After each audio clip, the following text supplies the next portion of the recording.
सब जीवन चिकित्सक बनने वाले 1 रुपए में। राजीव भाई का सौपन था कि रोगी बने स्वयं चिकित्सक। अब इस सौपन को और आगे हमने बढ़ाया कि रोगी स्वयं की भी चिकित्सा करे और स्वयं को ठीक करके औरों को भी ठीक करने का प्रयास करे। इस समय हम निर्गुंडी वाटिका में है।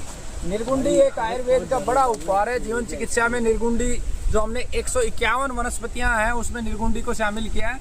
निर्गुंडी वात और कफ की मुख्य रूप से औषधि है।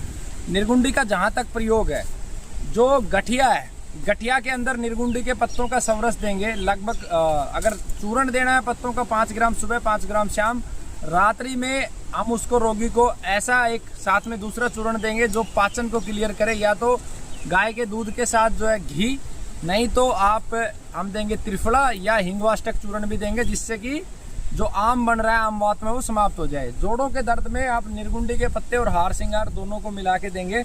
मसल्स का जो पेन होता है, जैसे यहाँ पर ज़्यादातर लोगों को पेन होता है, पिंडिया टूटती है, उसमें हम इसको अश्वगंधा के साथ देंगे और सतावर के साथ देंगे तो ये बहुत अच्छे से काम करेगा।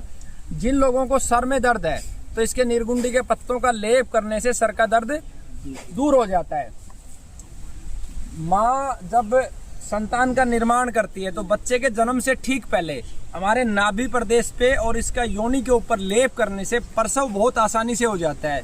और इसी लेप को प्रसव के बाद भी अगर करते हैं तो प्रसव पीड़ा बहुत कम हो जाती है। आजकल बाजार में ऐसी लूट मची है कि पुरुषों की जो काम शक्ति है वो बहुत कमजोर हो जाती है। तो उस काम शक्ति के लिए इस निर्गुंडी के पत्तों का रस बहुत अच्छे से काम कर सकता है। निर्गुंडी के पत्तों के साथ हम देंगे अश्वगंधा का चूर्ण जो तेजी से शरीर के ऊपर काम करता है।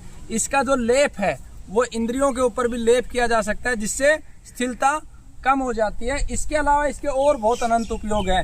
अगर हड्डियों में वीकनेस है या बोन कमजोर है, बोन के अंदर कैंसर है, तो निर्गुंडी के पत्तों के साथ हार श्रृंगार, सहजन, चौड़ाई और हड़जुड़ इन सब का मिला के सेवन करवाएंगे तो बोन भी मजबूत होगी और टूटी हुई हड्डी जल्दी जुड़ जाएगी और जो हड्डी का कैंसर है उसमें भी ये लाभ देगा।